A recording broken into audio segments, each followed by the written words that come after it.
The number one reason that you haven't had the breakthrough that you've been looking for in your life is trust. You say 1 minute that you trust God, but you really don't show him that you trust him. I want to remind you that God is more than trustworthy and that God always shows up for you. And you can read these messages too. This first one comes from Proverbs chapter 3, 9 through 10.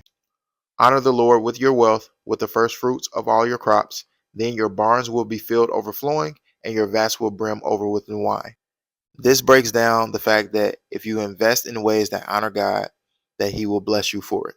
And it also reinforces the idea of being wise and generous with the resource that you have, and that this will ultimately lead to abundance.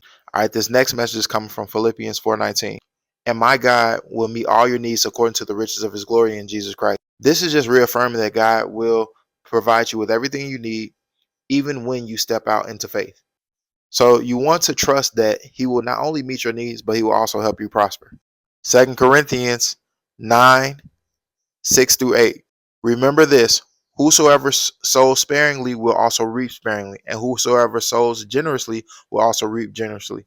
Each of you should give what you have decided in your heart to give, not reluctantly or under compulsion, for God loves a cheerful giver. This is breaking down the importance of investing generously and not out of fear or reluctance, but instead with a heart of faith and trust in the God's ability to provide for you. So I really want you to understand that the reason that you haven't gotten out of your situation is you really got to check that trust that you say that you got with God.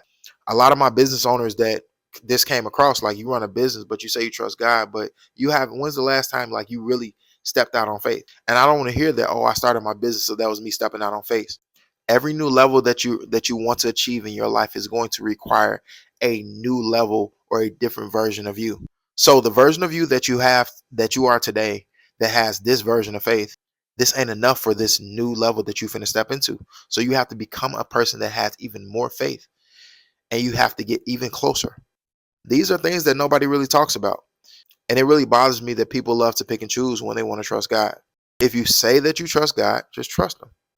But it's really time for us to stop making excuses about where we are at in our life, because ultimately we're in the places that we are in our life because we haven't made the decisions and to not just trust God, but also trust ourselves. And so that makes me wonder, do you not trust God or do you not trust yourself?